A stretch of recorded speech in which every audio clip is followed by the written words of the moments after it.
Once again, I'm late. I'm way late with this. I actually have two of these video TikToks I need to do regarding Beyond the Gates, but I'm way late with this because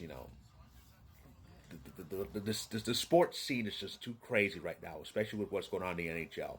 We're getting close, but we're getting close to the end. But that's another story. I actually have 3 weeks to recap. I want to recap two at once here. Weeks 5 and 6 of Beyond the Gates. Can you believe Beyond the Gates has been on for almost 2 months now? Seems like yesterday that this phenomenon was rumored, and now here it is, the best thing to hit the soap opera genre. So here's a combined look back at weeks 5 and 6, the dates which aired between March 24th and April 4th. So here we go. I do like that Chelsea was like the centerpiece for a good bit, especially the beginning of week 5, the 24th and 25th of March.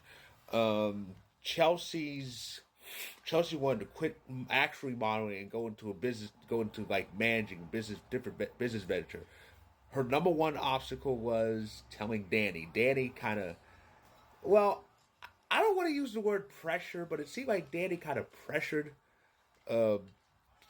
Chelsea into following in her modeling footsteps, and Chelsea Chelsea was just worried on how she'd react, especially with everything else that's happened prior. The more I watch this, the more I really love Ronnie Rose Mantilla in this. She's just amazing. I hope I see her in Lifetime films, preferably as a villainess. She could play that role very well.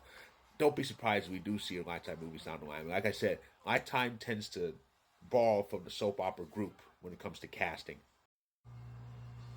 Good God, you would think Haley would be was on a desert, as thirsty as she is for sympathy and this, that, and the other. It's ridiculous.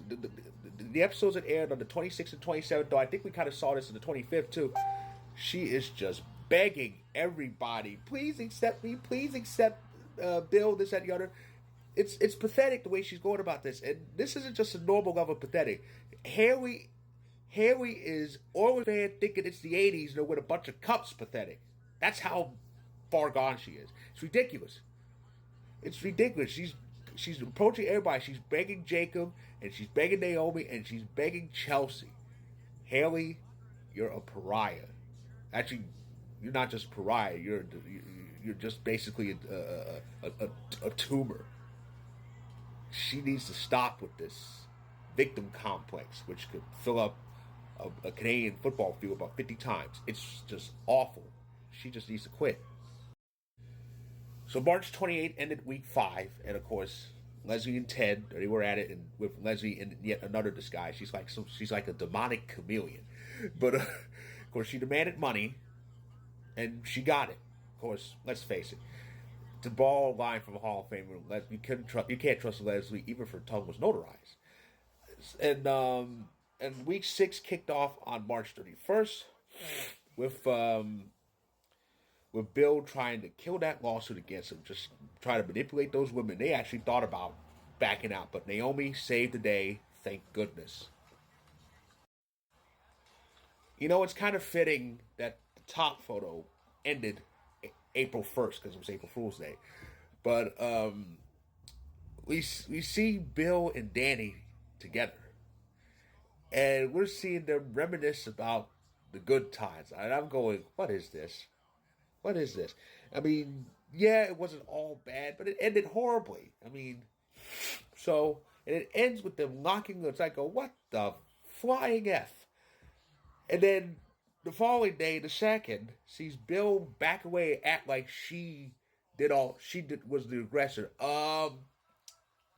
It was a 50-50 deal. That kiss was a 50-50 deal. But here's Bill acting like he's innocent, and she tried to pounce on him.